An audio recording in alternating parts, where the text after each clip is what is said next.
Rusev Fudria, Rusev Machka.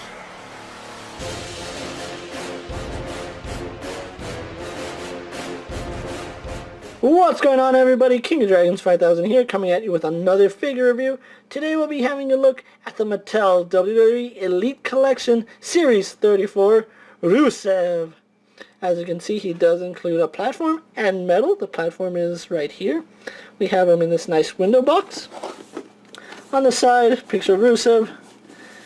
Another picture of Rusev. On the back, no real read-up, just some stats about this particular attire he wore at Payback 2014. He is from Russia. Signature move is the Accolade. Recreate the action of the WWE. You can collect other figures in this line, including John Cena, Paige, which we've already had a look at, Hulk Hogan, Bad News Barrett, and Doink the Clown. So really glad I have this figure.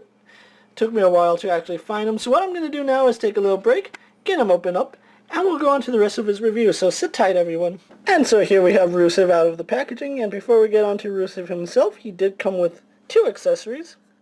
He did come with this stand, and it's mainly white hollow plastic, as you can see, but the paint is really clean on it. That's a good thing. It's more than likely going to go into a spare parts bin for me, because I'm not going to use it to display, but you can stand Rusev on it. There's no peg holes or anything. He does have pegs under his feet, so you can have him like standing on it in victory, I guess. I'm not really good at posing on camera. Okay, but that's one accessory, and it's nice they threw it in. It's just not one I would use. But he also does come with this, I forgot what it was called, the Star of the Russian Federation or something like that. Move Rusev off to the side so we can get a good look at it. I'm not sure if you can tell, but there is some paint like chipping off on it. It's like really far out there. You can definitely see it. It's a really nice accessory. It's painted on, the star is painted on both sides. The only complaint I have about it is that it's really, really rubbery. Like gummy to the point, I would say. It's not that bad, but I kind of feel like stretching it over Rusev's big head would eventually tear it, so leave it on or leave it off. That's the best advice I can give you, and there's some white paint on it right there. Oh, well, that's a little unfortunate, but it's not a big deal. I'm probably going to display him without it because he doesn't wear it anymore. But that's his accessories, so let's go on to some of his detail really fast. Overall, he's got impressive detail. Let's actually start off with what I think is the weakest part of this figure. And you probably will guess it, and yes, I honestly think that the face is the weakest part of this figure. Honestly, it doesn't look that much like Rusev. It just doesn't fit Rusev. It doesn't look like him one bit. I guess from certain angles it probably looks like Rusev, but it just doesn't look like him in my honest opinion, and it's a problem that all the Rusev figures have. I don't know what it is. I don't know if it's the upper part of the face or the lower part of the face, but it just doesn't say Rusev to me. But anyway, you can see he does have the chest hair painted. Only up to here, unfortunately. I would thought that they'd carry it all the way through like they did with the Razor Ramon figure. You can see his tattoo right here. I think that's Bulgarian, his Bulgarian tattoo. He is the Bulgarian Brute after all. And then we have his back tattoo, which, again, they didn't follow it up all the way like they did with Brock Lesnar. Every Lesnar figure I've seen, the tattoo goes all the way up, but for Rusev, it's just like cuts off. That's a little odd to me. But anyway, you can see his attire is painted nicely. I kind of wish they had a different lower torso for Rusev, because you can see his waist joint kind of breaks up the paint, and that's a little unfortunate because, you know, it's really hard to pose him by rotating his waist because, you know, it just, the wording wouldn't look right if it was posed like that because it's strange. I should just use a different lower torso for Rusev. But anyway, going on to his articulation, he has his standard elite articulation.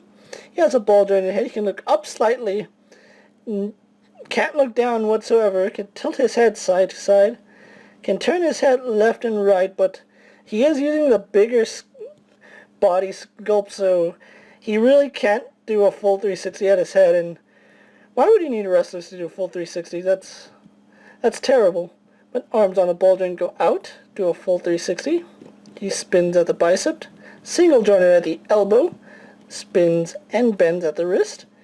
His hands do feel a little small to me. They could have given him bigger hands, but you know, what are you going to do about it? He has an ab crunch. Waist swivel is kind of loose on mine. It locks right there, but it's loose, but it's tighter going this way, and I think that's inside the peg is like, or the joint is like kind of turned, so that's why it's probably like that. But anyway, waist swivel, legs go forward, back, and out.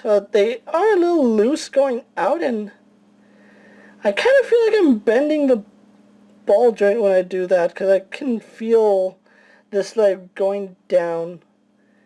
I'm not sure if the camera's even picking that up, but I can feel it on my fingers that when I move his leg outward, this leg kind of moves down.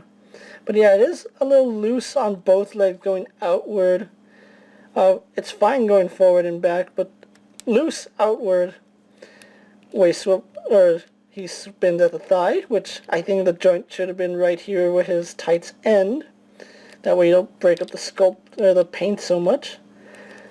He has double jointed knees, spins at the wrist, at the ankle wrap, has ankle articulation, and, well, he has a hinged ankle and some slight pivot in his ankle. Not the greatest pivot I've seen, but it's there. So what I'm going to do now is take a little moment, get Rusev pose, and move on to my final thoughts that will wrap up this review. So sit tight, everyone. So here we have Rusev pose for my final thoughts, and overall, I think he's a really nice figure, except a few issues, mainly with the paint application and sculpting choices. Like, for example, I think they should have sculpted a new lower torso or given him the Hulk Hogan torso, because that one was perfect because the tights are a little higher. They could have put the Rusev on the tights, then like giving him this and so on. Like I said, it's a missed opportunity. Like, so many sculpting decisions were made that kind of throws off the paint apps of this figure, which it's a little unfortunate, but it is what it is. Now, I had to pick my Rusev offline because I just never found Rusev in stores. I saw everyone but Rusev and Paige I was lucky to find at Toys R Us. Rusev, however, I never found at retail, so I did have to go on eBay to pick him up. I did score him for a steal at about $19. Even with the shipping, it only came out to like $21, so it wasn't that bad. If you can find Rusev, I highly recommend you pick him up, especially because it is his first Elite figure, and I'm a sucker for Elite figures. I prefer Elite figures over basics anyway. But he's really good. You can get him in almost any pose you need him to. It is going to be a little bit of a struggle getting him in the Accolade, so, you know, it is what it is. But anyway, thank you for watching my video, guys. Like I said, I recommend Rusev. If you haven't already, check out my other WWE reviews, my other reviews. Tell me what you think of Rusev. Is he a figure that you want in your collection? Is he one that you want to pass? But I'm King of Dragons 5000 saying I'll see you later. Take care, everyone.